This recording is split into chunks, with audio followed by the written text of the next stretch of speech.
हाय सांग मैंने मोर आद्याशा किचन को आपण मानक स्वागत। देखो नुआ एक भिडियो आसिकली मटर तक सर चकड़ी मटर को बतुरी देती एवं छाणिकी प्रेसर में दे दूची।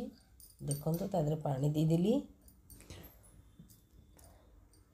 लुण पकईदेली अल्प टे हलदी पकईदेली पकईकी सीटी मारदेली। देखो मोर होगला एवं मसला नहीं धनिया गुंड जीरा गुंड लंका गुंड हलदी तेजपत्र गुजराती डालचीनी आ कटा पियाज टमाटर प्यूरी अदा रसुण पेस्ट। देखो मुझे कड़े तेल पकईदेली जो मसला सब नहीं पकईकी भाजी दूची।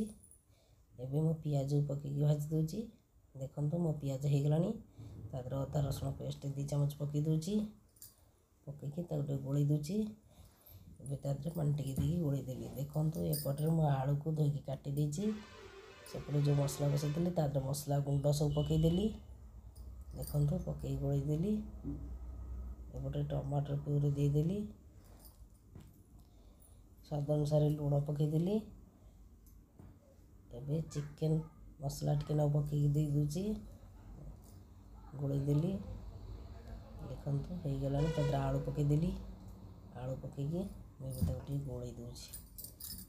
देखो तापर एबे से मटर को रखदेली ताकू एबे पकईदेली पानी देदेली गोलैकी। देखो एबे फुटिया बसा देची मो तरकारी फुटिलानी एबे गोलैकी एबे होगला। देखो धनिया पत्र पकईदेली एबे गरम मसला गुंड सब तादर पकईदेली। देखो पकईकी मुझे गोलैदेली गोलैकी रखिदेली। एपटे मो सुदुआ बाटिदेली। देखो एपटे तावा तातीगला तादे सुदुआ को 1 चामच डंकी नहीं पकईकी चकुड़ी टाइप करदेली ता चारिपटे तेल टे पकईदेली।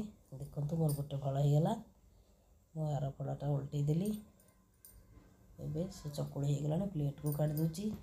देखो से ही भाव में आउ गोटे चकुड़ी कर दूची। देखो ता चारिकरे आउ टे तेल दे दूची एबे होगला ताको नोटेदेवी।